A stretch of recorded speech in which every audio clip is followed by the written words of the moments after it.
Bilaspur NSUI ने NEET paper leak मामले को लेकर केंद्र सरकार के खिलाफ आंदोलन तेज करने का ऐलान किया है।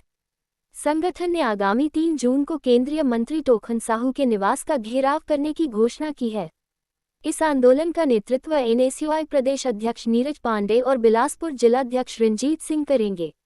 घेराव कार्यक्रम को लेकर बिलासपुर प्रेस क्लब में आयोजित प्रेस वार्ता में संगठन के पदाधिकारियों ने आंदोलन की रूपरेखा साझा की। एनएसयूआई नेताओं ने कहा कि नीट परीक्षा में सामने आई कथित अनियमितताओं और पेपर लीक ने देश भर के लाखों छात्रों और उनके अभिभावकों की भावनाओं को गहरा आघात पहुंचाया है। छात्रों ने वर्षों की मेहनत और तैयारी के बाद परीक्षा दी, लेकिन पेपर लीक की खबरों ने पूरी परीक्षा प्रणाली की विश्वसनीयता पर सवाल खड़े कर दिए हैं। प्रदेश अध्यक्ष नीरज पांडेय ने कहा कि छात्रों के भविष्य के साथ किसी भी प्रकार का खिलवाड़ बर्दाश्त नहीं किया जाएगा।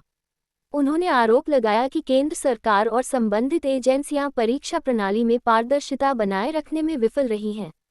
वहीं जिलाध्यक्ष रंजीत सिंह ने कहा कि एनएसयूआई छात्रों के हितों की लड़ाई सड़क से लेकर सदन तक लड़ती रहेगी।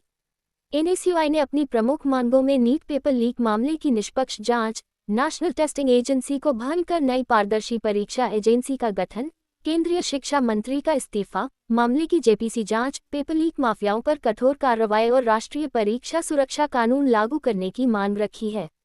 संगठन ने आंदोलन में बड़ी संख्या में कार्यकर्ताओं और छात्रों की भागीदारी का दावा भी किया है।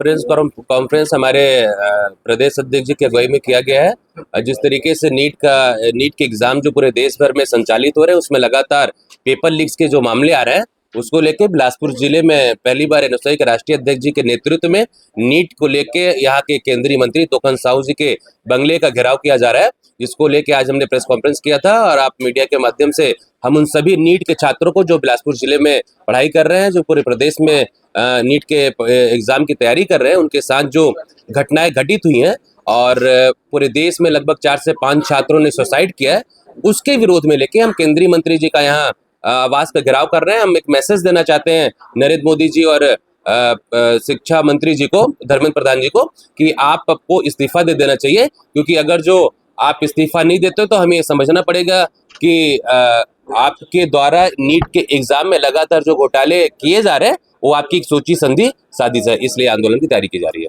धन्यवाद। क्या कुछ देखिए, पूरे देश भर में नीट पेपर लीक मामले में 22 लाख से ज्यादा छात्र प्रभावित है। देश का छात्र युवा सड़कों पर है और लगातार एनएसयूआई छात्रों की और युवाओं की आवाज को उठाने के लिए आंदोलन कर रही है। इसी क्रम में 3 जून 2026 को बिलासपुर में केंद्रीय मंत्री टोकन साहू के घर का घेराव विनोद जाखड़, जो हमारे राष्ट्रीय अध्यक्ष है, उनकी अगुवाई में एनएसयूआई करने जा रही है, जिसमें हजारों की संख्या में छात्र छात्राएं, एनएसयूआई के पदाधिकारी और युवा साथी शामिल होंगे। और मीडिया के माध्यम से भी मैं बिलासपुर शहर के समस्त युवा साथियों से, छात्र छात्राओं से भी अपील करता हूं कि इस कार्यक्रम में जो प्रभावित लोग हैं अधिक से अधिक संख्या में शामिल हो और इस सरकार को जगाने का काम करें, जिससे केंद्र सरकार की नीति से उड़े और लगातार जो शिक्षा में भ्रष्टाचार हो रहा है, पेपर लीक की घटनाएं हो रही है, वो दोबारा ना हो। लगातार स्कूलों की लापरवाही भी निकल के सामने आ रही है, उस पर एनएसयूआई क्या चाहता है? जैसे नारायण टेक्नोलॉजी स्कूल का एक मामला सामने आया। देखिए, लगातार एनएसयूआई जहां पर भी स्कूलों में, कॉलेजों में, विश्वविद्यालयों में प्रवेश परीक्षा परिणाम को लेकर जो भी गलतियां होती है, उसमें लगातार एनएसयूआई सक्रियता से उस मुद्दे को उठाती है। आप देखेंगे, अगर बिलासपुर की बात करूं तो लगातार हमारे पदाधिकारी, चाहे रंजीत की बात हो, लक्की हो, अर्पित हो, सभी साथी, विकास हो, सब लोग लगातार आंदोलन और प्रदर्शन करते रहते हैं। तो छात्रों की आवाज एनएसयूआई लगातार उठा रही है और आगे भी इसी क्रम में उठाती रहेगी।